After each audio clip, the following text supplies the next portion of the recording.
Do I look... What? Yeah, you look at this, but sometimes I get stuck looking at that thing too. What are you laughing at?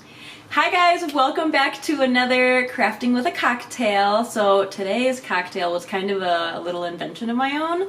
I'm sure it exists somewhere, but anyways, I was trying to think of something fun in fall because again, I mostly just drink margaritas all year round. So we came up with this idea of a peach brandy old fashioned because we had brandy old fashions the other day and it was just kind of a nice, like, I don't know, homey. It's like a cross between feeling fancy and just having like a casual drink. So we made a peach one, but we're gonna taste test them because we made one with Sprite and one with Squirt. And so I just wanted to see what would work better with the orange. I personally like my brandy old fashions with Squirt because it gives a little bit of tartness, but who knows? So here are all the ingredients you'll need for your drink. I did let some frozen peaches soak in some brown sugar for about 2 hours. I think I would have left it longer for some more peachy taste. But anyways, we have Squirt, Sprite, brandy, maraschino cherries, and aromatic bitters. I don't actually know what those are, but I just know you need them for this recipe. So I am dividing my sugared peaches up between the 2 glasses. Yeah, I went back and forth about whether I should add them all, but you know, why not? It's supposed to be peachy anyways. So I divided that up. Then to each glass, I added 2 maraschino cherries and just a little, like maybe half a spoonful of some of that juice, the grenadine, to make it a little sweeter as well. Then I'm going to put a few drops in each one of those aromatic bitters. Muddle that up. I've got my little lemon squeezer thing here, and I'm just muddling both of those to get all those flavors mixing together. And then you just have to fill them both with ice. We are at the bottom of our ice bag, so there's a lot of funny, crunchy, frozen chunks. The water quality isn't super great here, so we do buy bags of ice. So anyways, once you've got your glasses full of ice, you can pour in your brandy. So I am just going to use about 1.5 shots of brandy for each one and pour that into our glass. And then again, I am trying 2 different kinds to see which one works better. So I'm going to top one off with Squirt, which is a grapefruit based soda, and one off with Sprite, which is more of like a lemon lime based soda. And that's it. We will try this one. So this one has Squirt in it, and this one has Sprite in it. It's good. We didn't cheers. Oh! Cheers. Late cheers.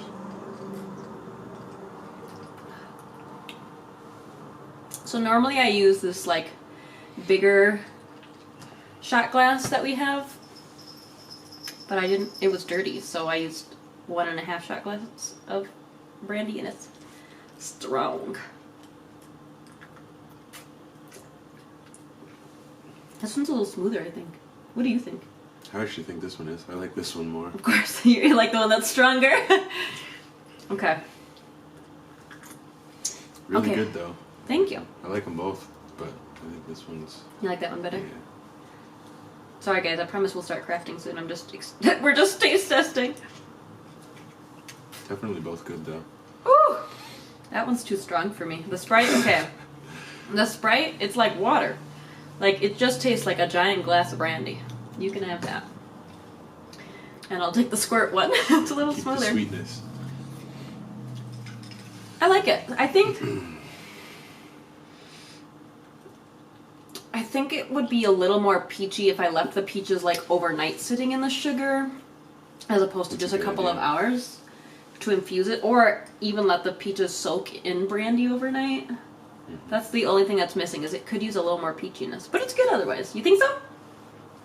I think they're great. Thanks, honey. Should we cheers one more time? Yeah. Cheers. Cheers.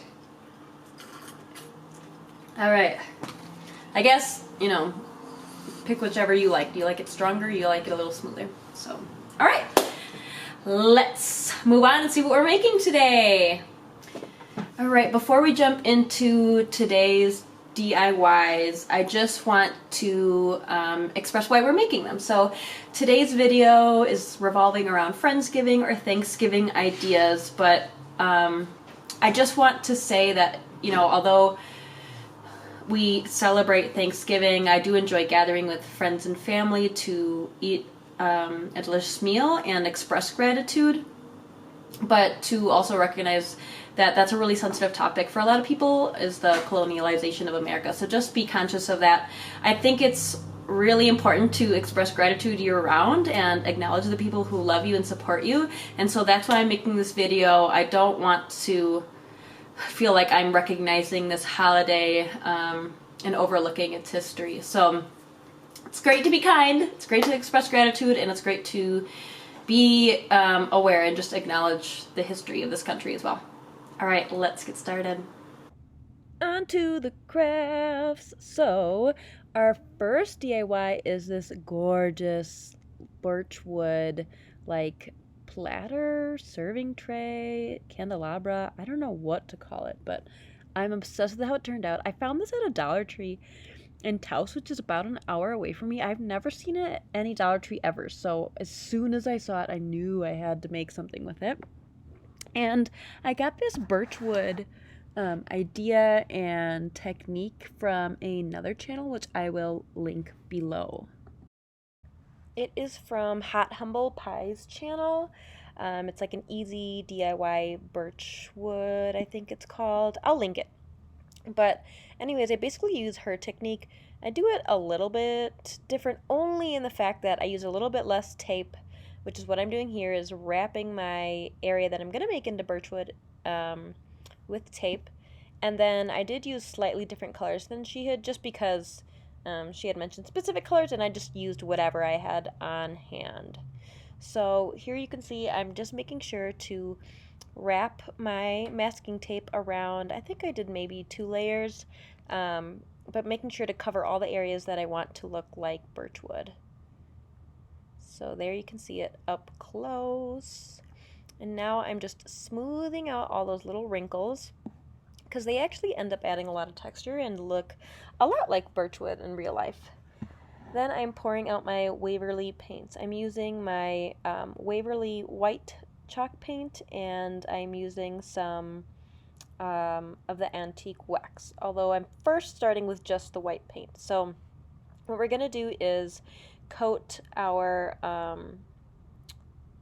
candelabra or tray or whatever you want to call it, but we're going to just do one coat of the white chalk paint from Waverly.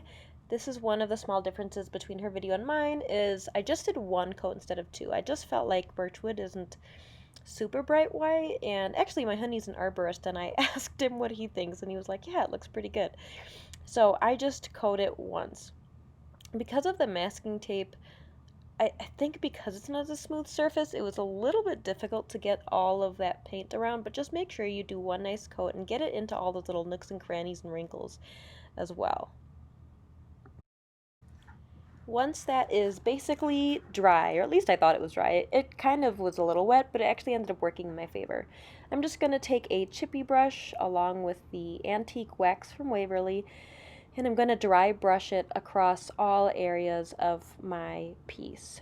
Now you don't want an even coat, because you do want it to have some nice texture, and remember that not all trees are perfect and they all have a lot of different bark in different areas. So I'm just dry brushing it all around and emphasizing it in certain areas. So I leave some that are pretty plain and white, but other areas I like to add a little extra darkness just to get that extra emphasis on the texture. After that, I'm going to use some regular black paint and a little bit of my antique wax again, and just mix a little bit together. You really don't need much. I would recommend using a little bit more of the wax than the black, just so it doesn't get too dark too fast. And I'm brushing some of it off because I don't want it to be all gloppy on my piece, and I'm making these little like horizontal lines or dashes, which again just add to that birchwood texture. So I go around, and again, I don't want this to be perfect, so I'm just placing them randomly and placing some close together, some further apart, and just kind of seeing what looks good. This is a part too where it kind of started to blend with the white, but I didn't like it as much, so I do go back around and kind of darken some of those pieces up. Now to add just a little extra color or weight to it as well, I'm using that same brown and black mix and just dry brushing it across the bottom of the birchwood. I just think it kind of makes it look more finished or weighted at the bottom. Um, so yeah, that's what I'm doing here. And now you can see a close-up of what it's looking like so far. I was really impressed with how this was turning out at this point.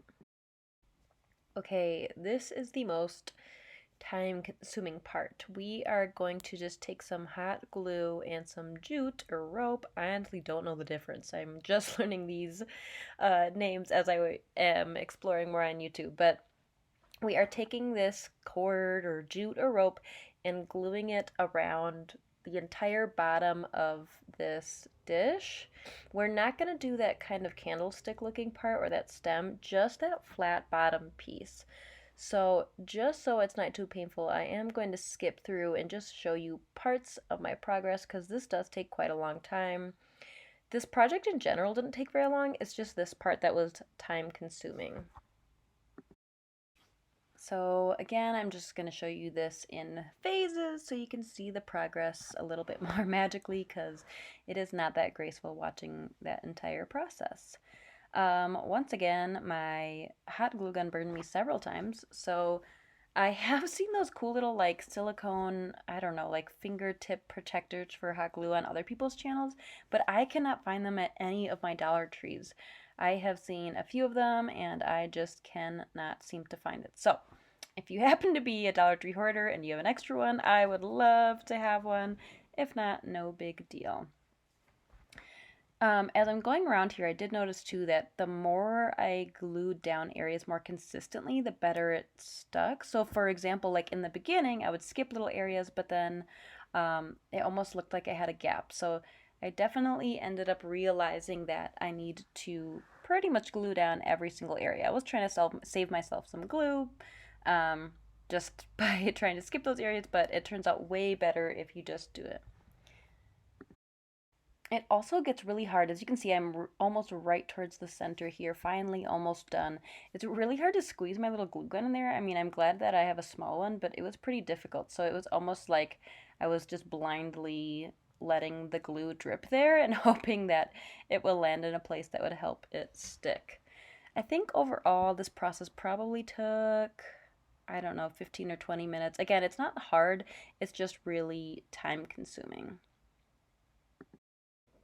When you get to the end, of course, you can just snip off the extra piece there. So it ends or leaves it nice and flush. And then I just put some extra glue to secure it. And that's how it's looking so far.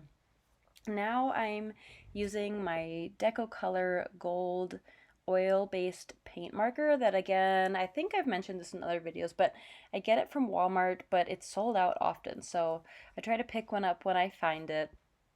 But it's so beautiful and reflective and just this gorgeous shiny gold. So I am just really lightly going over the top edge of my holder thing. I really don't know what to call this.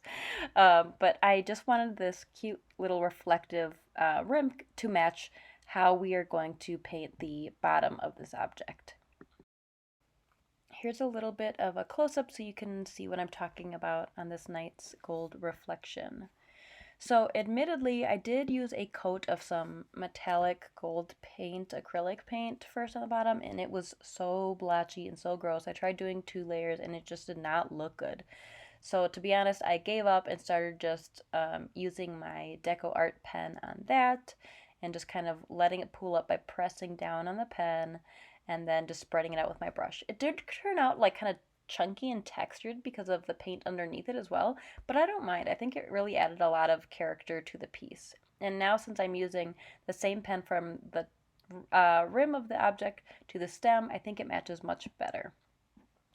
And here's how it looks after everything. Oh my gosh, I think it looks amazing. Okay, number 2 are these super cute name place cards. If you were gonna have friends over for dinner or family, I just think they are so adorable. And since, we really shouldn't be gathering together this year, I think it would also be a great idea to make them anyways and just mail them to your loved ones. So we are actually going to use the back page of one of our Dollar Tree calendars here and a box of their tower blocks or Jenga blocks. I have looked everywhere for these and I'm super excited because I finally found some at a Dollar Tree that was about an hour north of me. So we are going to essentially stain those with antique wax. This is very similar to some designs I've seen on some Dollar Tree crafting groups or sites, as well as other videos. So this is not an original idea, just in the sense of decorating these cute little blocks and, well, yeah, just making them cute. So here we are just staining our blocks, and we are going to do this to however many you need. It's going to take 3 blocks for each one of the place cards or place cards. I don't know what they're called. But anyways, you'll need 3 for each. Once you've got them all stained, you're just going to use a hot glue gun to glue them together. You could use wood glue or something else, but this is just quick and easy, and it does the job for something so small and simple, and doesn't need to be terribly sturdy. So again, you're just going to glue 3 blocks each together. If you can see there, I didn't stain the sides of some of mine just because I knew they were going to be glued, and it just saved me a little bit of time. Then you're gonna take your back of your calendar where it's got all those like tiny pictures or previews of what each month has for an image, and you're gonna pick out whichever ones you like or whichever ones speak to you. Or I think it'd be really cute to kind of personalize it in the way that you pick one specific out that reminds you of the person that you would give it to or whose name would be on it on the table. Then I am just cutting them down a little bit because I want them to have a little bit of that wood edge on these little place cards. I don't want the picture to fill up the whole thing just because I think it's such a beautiful color. So I am just trimming it up to make sure that it is the right size, and then again I am just hot gluing it onto that. You could use another glue or Elmer's glue or whatever you have on hand. This again is just quick and easy, so that's why I'm using it. Do be careful, it does get pretty hot through the paper, but just try your best not to burn yourself like I do all the time. So again, this is my second one. I just made 2 for this DIY, but again, I think this would be so cute if you just send it to tell your friends or family or the people you'll be missing this Thanksgiving or Friendsgiving. I personally love going to Friendsgiving with my friends because, I don't know, it's just a nice time to have all these people you love together. And there's been times in my life where my friends are certainly my family. Now, just to add a little bit of something special, we are taking more of that jute or rope or whatever you want to call it. And I first measured it around my blocks to make sure I had the right size, and then I cut 2 of that size, or you would cut as many as you needed for yours. And I just hot glue it along all of the sides of my little place card. So I am going to do this to both of them. I do make sure to glue like down the whole side. I'm not just putting a dot or 2. I am gluing around all the sides, and then I snip off anything that could be extra. This is turning out so cute. I can't wait for you to see the next part, which is the real personalization of this DIY. So you're going to flip it over. I'm using my gold paint pen again. You can use a Sharpie, you could use your Cricut, you could use stickers, but you're just going to write the name of the person that it's going to belong to on the back. I think this is such a fun idea because if you were having in-person Thanksgiving or Friendsgiving, you could place them with the quote up on their plate and they would have to kind of go around the table and find out which one is theirs. I think that would be such a fun little addition or tradition to this feasting day. So the first one I just did in all caps, and this one I'm doing in cursive just to show you that you could kind of be creative in however you want to write it. And this is how they turned out! Oh my goodness, so adorable. I love it. Our third one is this adorable sign that you could put up. I made this one again especially just for Friendsgiving, but you could put family instead of the word friends. We are starting out with this large gold decorative plate or platter from Dollar Tree and some Waverly white chalk paint. I am just using a chippy brush to layer one coat of the paint on here. I do want it to look a bit more distressed. I think it's actually pretty crazy. For once I made some really rustic looking DIYs and not just like crazy colorful, but that's just kind of the colors I think of when I think of Thanksgiving. So again, I am just being really uneven, kind of messy with this, just making sure to go in a circular motion just like the plate. The only thing I'm careful about is I do try to scrape it off if it goes over the edge, which you can see I'm doing here. You could also use a paper towel for them. Then I made this decal or vinyl phrase with my Cricut. This was a special font where the words friends is. It's a special font from, I think, fontbundles.com or something like that, but it is a free one. And it comes with those cool little glyphs at the end, or those leaves, which I absolutely love, and I just thought it would be great here. This was actually inspired by a sign I saw at Dollar Tree because I really loved the phrase friends gather here, and it had some, like, I don't know, I think pumpkins and leaves and stuff around it, and I just thought like I could totally make that even better and cuter. So that's where that inspiration came from. So I'm just pressing down, making sure that my vinyl sticks. I don't know what I did different, but this is the first time that it was actually easy for me to work with my Cricut. Now I'm taking some of these fake leaves from Dollar Tree that I bought, I don't know, probably a month ago. They probably don't have anything like that left at the Dollar Tree, but you could cut up felt or something else, or maybe paint some on. But I'm just kind of looking to see how I want to arrange them on my plate. I do make the focal point on the bottom, the gold leaf, just to add that extra pizzazz because I do love color, as I said earlier. Be very careful with hot gluing these because A, it will burn you. B, as you'll see with these little yellow ones that I'm placing now, it like, I don't want to say color came through, but you can see some of the hot glue like peeking through, which I really didn't like and I end up fixing later. But anyways, just be really careful about how much hot glue you're using and how hard you're pressing down. I thought I would speed up some of this process for you a little bit quicker just because I am quite indecisive, so it does take me a little bit to figure out how I want my placement and how I'm going to put my leaves.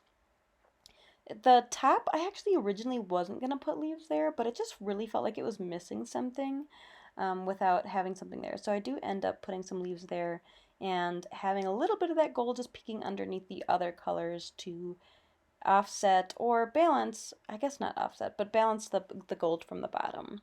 Now again, like I said, I really didn't like that hot glue showing through, so I ended up layering more yellowish, orangish leaves on top, just so that it kind of hides that, which worked perfectly.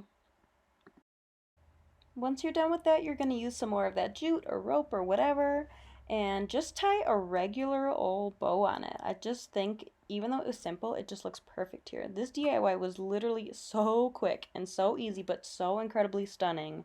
I was so proud of myself when I made this. I couldn't believe it. So once you've got your bow tied, you can just take some of that hot glue. I'm struggling here because I'm at the bottom of my last hot glue stick. I'm trying really hard to push it through, and you're just going to glue it to the top of your plate. And that's it. Look how absolutely gorgeous this turned out. I can't believe it. Alright guys, that's it. This is how all three of our DIYs turned out. To spread a little kindness, share a little gratitude, eat on some grub. I hope you guys enjoyed these, and we'll see you next time. Bye!